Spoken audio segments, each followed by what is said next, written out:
I could go off right now and buy a Rolex, but what benefit does that have to anyone realistically at all? If I wanted to spend cash, splash cash and act like a prick, like I could have done it a long time ago. For me right now, it really doesn't serve any purpose for me to go and buy a fancy watch or start like elevating my lifestyle to a point of like more. I'm sure you've heard it on every guru's videos, every business owner's videos, but when you get over a certain point, it's like, what else do you need? When you eat well, you live well, you're comfortable traveling, like you don't need a ton. And I'm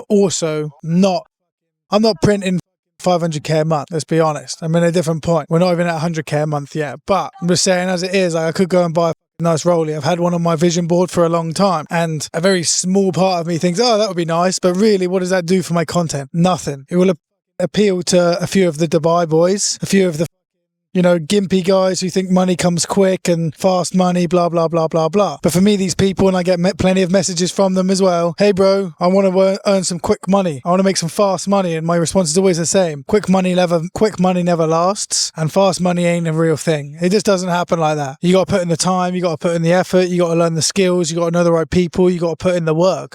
So for me, it's always a bit of a false starter when people send me that sort of message. I'm like, you guys are cooked and you'll never get anywhere with that sort of attitude. I like the no patience attitude, that I want to do shit quickly, I want to get stuff moving attitude, which is great because you're not there waiting for stuff to happen, you're getting after it. But if you're just thinking that you're going to make money quick, whenever I've made money quick, it's gone just as quickly, without a doubt. But for me to go back to buying a nice watch, I do get it. When you've got an abundant amount of money, you might as well buy a nice watch. But where realistically in the world can you live and be pretty safe with it on? I don't know what the States is like, but I probably wouldn't. England, probably not. Bali seems alright because it is super safe. Dubai, obviously, that's what everyone talks about. But there's like 2 places, it seems, in the world where it makes sense to wear one. So I'm like, what is the point? Might as well go spend 15 grand on sick trips. So this is what I'm planning on doing. Surf trips on boats. Free diving trips on boats. Free driving and surfing trips on boats, like fun stuff that people actually want to watch. I see a lot of creators and a lot of business owners who are also creators now make money and then they just spend it on shit that just doesn't seem that important just so they can flash it. Like if you do a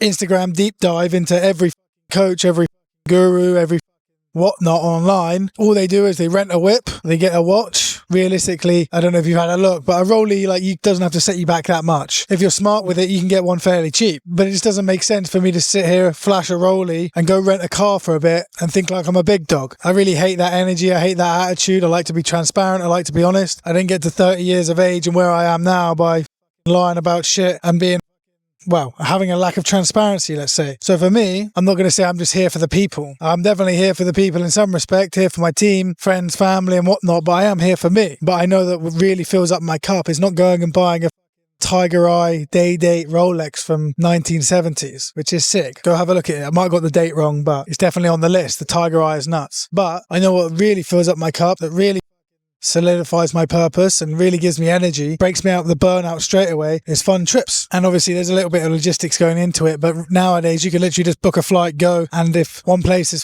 fully booked, you'll find another. That's the beauty of Indonesia. There's always trips going on. There's always people who are happy to take you on boats. There's always something happening that you can hop on. You don't have to book everything in advance, which is easier said than done. Sometimes it's nice to get caught up in the logistics of things, but really it's just procrastination and wasting time. But my main focus is like what really brings you joy, what really brings you happiness. And if it's material goods, then you're kind of fucked. Like, yeah, you're going to need a camera to make content. Yeah, I've currently got 1, 2, 3 cameras on me and I've got another one at home. I've got the 360 that I use for underwater. I've got the GoPro that I use for day-to-day clips because it has the mouth mount, is really helpful for like POV stuff. Also, it's easily to switch in between portrait and landscape. I've got the Osmos for video like this and some vlogs, and I got my iPhone obviously, which I use just day to day. So yeah, you could say there's a couple grand in cameras right there, but for me they're basically non-negotiables. When I started out, I just used my phone, easy. Then as I got a little bit more into it, I bought a GoPro. Then a bit later I bought the 360. Then I bought the Osmo. And now I'm just realising what each camera is good for. And as they're all fairly small bite-sized cameras, they're good for that. So I don't mind spending money on that sort of material because it's good for the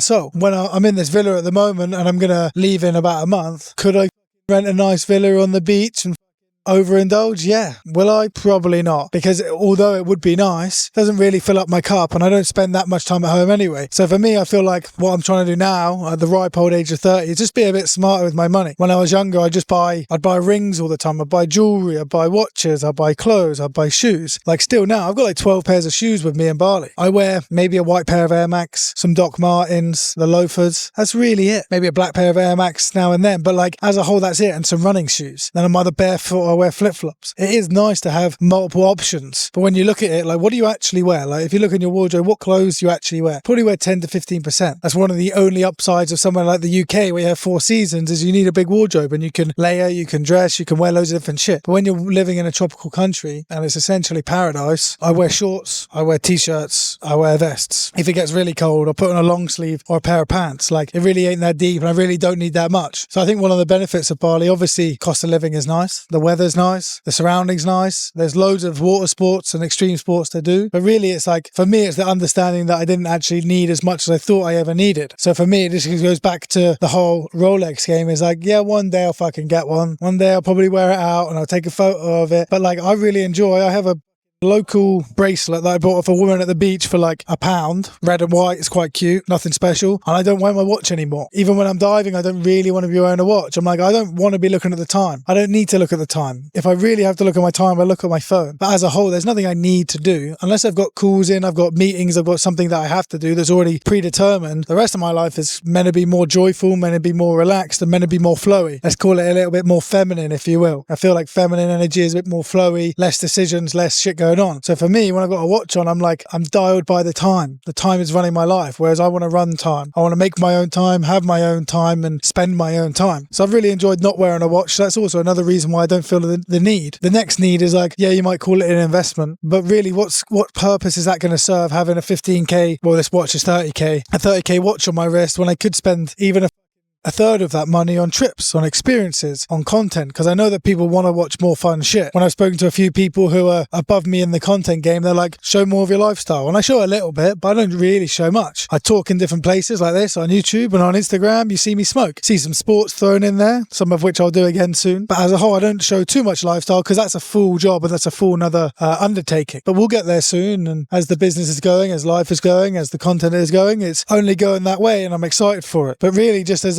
an overarching theme is maybe take a minute before you start spending your money. Have a look at what really matters to you. And then when you look at everyone, this is what I like to think of a lot. When everyone zigs, you zag. So every prick gets a Lambo, gets a nice car on rental, they take photos and videos like they own it, they get a watch, all their content is then watches and cars, less so of what them got there, which is probably lifestyle of, let's use me for example, it'll be lifestyle, living in Bali, honest chats about being broke, being burnt out and bankruptcy, talking about remote sales, talking about building businesses, talking about building a fucking content machine. That's what got me here. So I'm just going to continue to talk about those things. I feel like maybe people who enjoy the journey more if they just see me document the whole time, because there's documentation and authority. In sales and a bit of personal branding, I'd consider myself an authority. But I'm still going to document the rest of my life, the rest of my journey and the rest of how everything goes. So I feel like by moving myself, let's say 10, 15 steps ahead by getting a watch and a nice whip, which is useless in Bali anyway, then I'm only moving myself further away from the people that I want to help educate, inspire and entertain. I think the best thing in marketing and content is to only say a couple steps ahead of the people that you're entertaining. I think this is why Mashtag does so well and Sam Sulek, because he's just in the gym. Anyone can do that. Mashtag is just on a GoPro traveling around. Anyone can do that. Obviously you need a little bit more finance to do what Mashtag's doing, but he's only a couple steps ahead. Whereas when you get to the point where you're just, yeah, I've got a